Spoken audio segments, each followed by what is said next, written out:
Balita sa boxing. Magandang balita mga lods, panalo ang ating kababayan Vincent Acero Astrolabio sa laban niya kanina kontra Thai fighter Prasitsak Paprom. Isang round lang niya tinapos ang kanyang kalaban. Nagmukhang malaki si Astrolabio sa laban.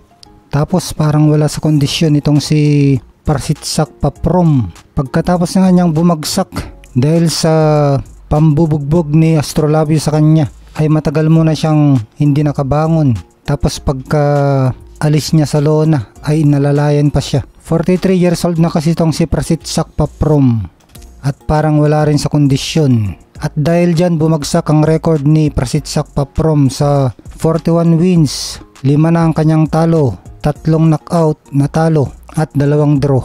At si Vincent Astrolabio naman, ang ating kababayan, aangat naman ang kanyang record sa 20 wins with 15 knockouts. 5 ang kanyang talo. Edad 28 itong si Acero na 2-time world title challenger. Nasabi na natin ito bago pa lang ang laban na expected natin na i-knockout ni Vincent Astrolabio itong si Prasitsak Paprom. Dahil huling laban nito bago kay Astrolabio, 2 huling laban niya knockout ito. Talo ito sa knockout. Round 2 saka round 3 yung kanyang pagkaka-knockout sa huling laban niya.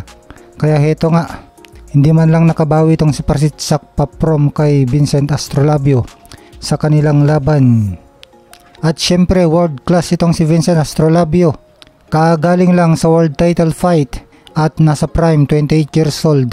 At malakas ang suntok nitong si Astrolabio. Sinabi nga ng kanyang coach noon na si Coach Nonoy Neri na times 10 ang lakas nito, si Astrolabio kay Junto Nakatani.